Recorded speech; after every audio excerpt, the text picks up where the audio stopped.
रोज जब एक मुस्लिम देश में जमीन फाड़ कर निकला बाहर, महादेव का शिवलिंग देखकर लोगों के पैरों तले की जमीन खिसक गई। महादेव ने अक्सर धरती पर होने का अपने साक्षात हमें दिया है, कभी किसी चमत्कार के द्वारा तो कभी स्वयं लोगों की रक्षा करते हैं। आज हम आपको ऐसी घटना के बारे में बताएंगे जिसे सुनकर आपको भगवान भोलेनाथ की असीम कृपा एहसास हो। तो आगे बढ़ने से पहले महादेव के सभी सच्चे भक्त कमेंट में हर हर महादेव जरूर लिखें और चैनल को सब्सक्राइब करना न भूलें। पाकिस्तान की राजधानी इस्लामाबाद में स्थित एक छोटा सा गाँव जो कि कृषि पर पूरी तरीके से निर्भर था। उस गांव की 50% आबादी हिंदू की 50% आबादी इस्लाम धर्म को मानती थी। आजादी के बाद ज्यादातर लोग मुस्लिम और कुछ हिंदू समाज के लोग पाकिस्तान चले गए। तो अब हिंदू अपने साथ महादेव की निशानी रुद्राक्ष को लेकर अपने साथ ले गए, क्योंकि पाकिस्तान जैसे इस्लामिक देश में हिंदू धर्म को लेकर कोई जगह नहीं थी। और ऐसा माना जाता है कि उसी रुद्राक्ष ने उस गाँव की हिंदू समाज की रक्षा की। इस्लामाबाद के इस छोटे से गाँव में रहने वाले इस अल्पसंख्यक ने कई बार कोशिश की अपने क्षेत्र में महादेव की एक शिवलिंग को स्थापित करे, पर जब वो ऐसा करते थे वहाँ का मुस्लिम समुदाय विरोध करता था और कई बार वहाँ से इस शिवलिंग को उखाड़ कर फेंका गया। पाकिस्तान के एक हिंदू समुदाय इस बात के साथ जीना स्वीकार कर ली, उन्हें अपने धर्म में अच्छी तरीके से मनाने नहीं दिया जाएगा। एक दिन उसी इलाके में मूसलाधार वर्षा शुरू हो गई और आंधी तूफान की भी गति बढ़ रही थी, परंतु सभी लोग हैरान थे कि इस मौसम में तो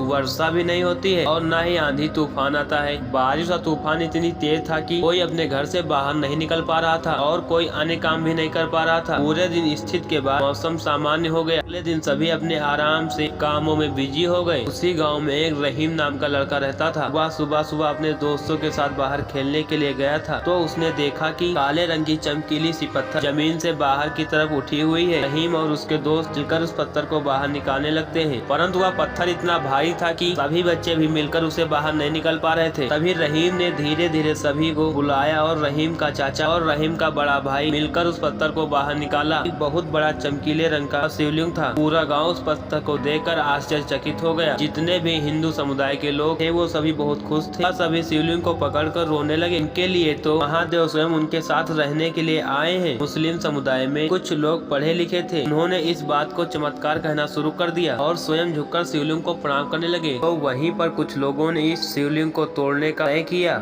जब से गांव में शिवलिंग निकला था तब से पूरा गांव हरा भरा हो गया। हर व्यक्ति अपने आप को अति पराक्रम समझने लगा। गांव में कई विकास हुए, साथ में खेती भी 3 गुना बढ़ गई। सभी लोग इस शिवलिंग को अपना गांव में आना महादेव का आशीर्वाद मान रहे थे और सबका अच्छा भी होने लगा। एक दिन मुस्लिम समुदाय के लोगों ने तय किया कि आज के सो जाने के बाद शिवलिंग को उखाड़ फेंकेंगे, अभी इन सभी लोगों की अक्ल ठिकाने आएगी। अभी उन लोगों ने तय किया था कि ऐसा ही किया। पहले तो 4 घंटों से शिवलिंग को उखाड़ कर फेंकने की कोशिश कर रहे थे। भी आसमान में बिजली कड़की, भी लोग डर गए, पर उनका इरादा पक्का था। उन्होंने इस शिवलिंग को उखाड़ फेंका। अगले दिन जब सभी लोगों ने देखा कि और दृश्य देखकर उनके पैरों तले जमीन खिसक गई। हिंदू समुदाय में विरोध करने की संभावना थी, पर एक मुस्लिम देश में की सारी हिम्मत मिट्टी में मिल गई। शिवलिंग को उखड़ जाने पर पूरा गांव अपनी पुरानी स्थिति में आ गया था। लोग दरिद्र होने लगे और ना कोई कृषि और ना कोई व्यापार, सब कुछ में दिक्कतें आने लगी। लोगों की हालत बदतर होने लगी। उस गाँव का एक व्यक्ति वरिष्ठ नेता था, जो कि उन्होंने सभी गाँव वालों को समझाने की कोशिश की शिवलिंग के होने से ही गांव की ऊर्जा वापस आ सकेगी। उन्होंने गांव की स्थिति को उजागर किया और कहा कि महादेव के साथ हमने ठीक नहीं किया, अब उनके ही प्रकोप से हमारी ये दशा हो गई। धीरे धीरे लोगों ने उनकी बात को समझा और फिर जिस इंसान शिवलिंग को उखाड़ा था, फिर से उस शिवलिंग को गाँव में वापस लाकर पुनः स्थापित किया। अब उस गाँव में हिंदू हो चाहे मुस्लिम, सभी लोग बाबा महादेव के दर्शन करते हैं। तो मित्रों, हमारी वीडियो कैसे लगी कमेंट बॉक्स में जरूर बताइएगा। तब तक के लिए जय हिंद, जय भारत, वंदे मातरम।